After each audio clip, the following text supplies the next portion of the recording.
Joining me now from Pasadena, California, fellow at the Center for California Reform at the Pacific Research Institute, Kerry Jackson. Kerry, your governor, obviously now wants to be the next Barack Obama at the state level, I guess. He's preserving the Obama legacy here, or trying to anyway. This individual mandate, though, if you look at it through the prism of all 50 states, he's imposing an individual mandate, or wants to, on the people of California, while the other 49 states don't have this individual mandate. Therefore, I mean, I hate to giggle about this. Once again, it's another nail in the coffin for California. It's more of a financial burden for Californians than everybody else in the 49 other states.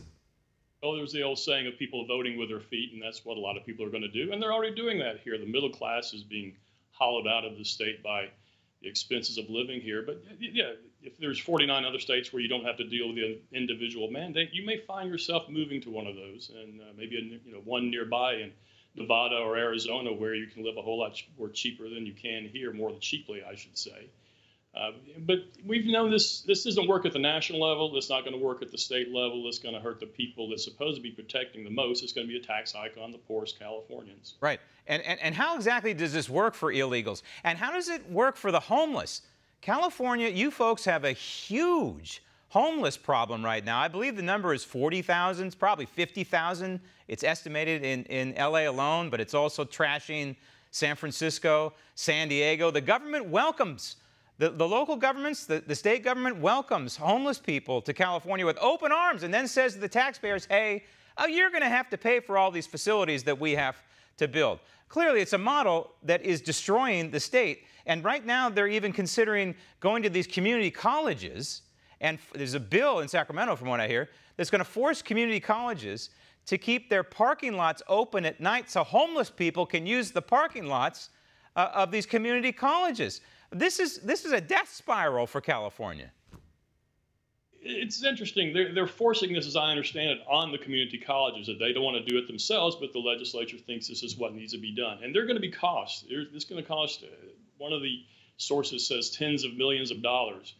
If you're going to have to improve security, you're going to have to improve lighting on your campus. You're inviting some issues there that are not too savory. Huge issues. And effectively, again, this goes to the producers versus non-producers. It's going to drive people out of California, and it's going to welcome the non-producers. There's no other way to frame a, quote, homeless person, a good percentage of which, by the way, are, quote, homeless by choice. That's a fact. It's going to attract more homeless people, and it's going to drive the producers out of the state of California. Meantime, it's interesting. You have an interesting dynamic, a fascinating dynamic, really, with the census that's being prepared for in California. Again, being embraced with open arms to a certain degree.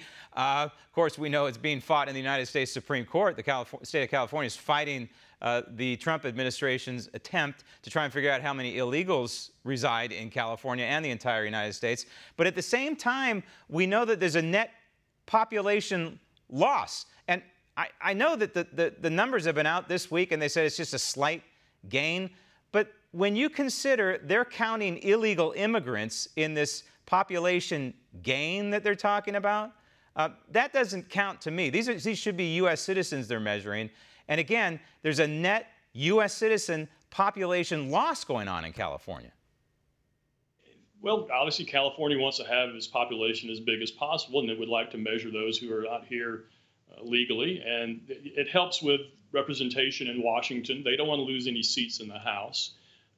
It comes with federal money coming this way. If you have a smaller population, you're probably going to get less federal money. So they have an interest in keeping that quiet. That's why they're the state fathers, shall we call them, are fighting against that part of the census, or being included in the census, I should say. And it's why the state fathers are waiting with bated breath for some sort of ruling, which could come this month, obviously at the latest next month, in terms of how the census will be taken. If the Supreme Court rules against the Trump administration because of this net population loss, it looks like California could still lose one, maybe two congressional seats because of apportionment.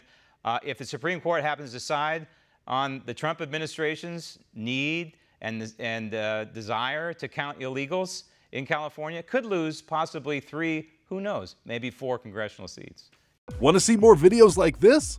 Click on the link below and subscribe to One America News on YouTube, and call your cable provider and kindly demand that One America News is added to your lineup. Call and subscribe today.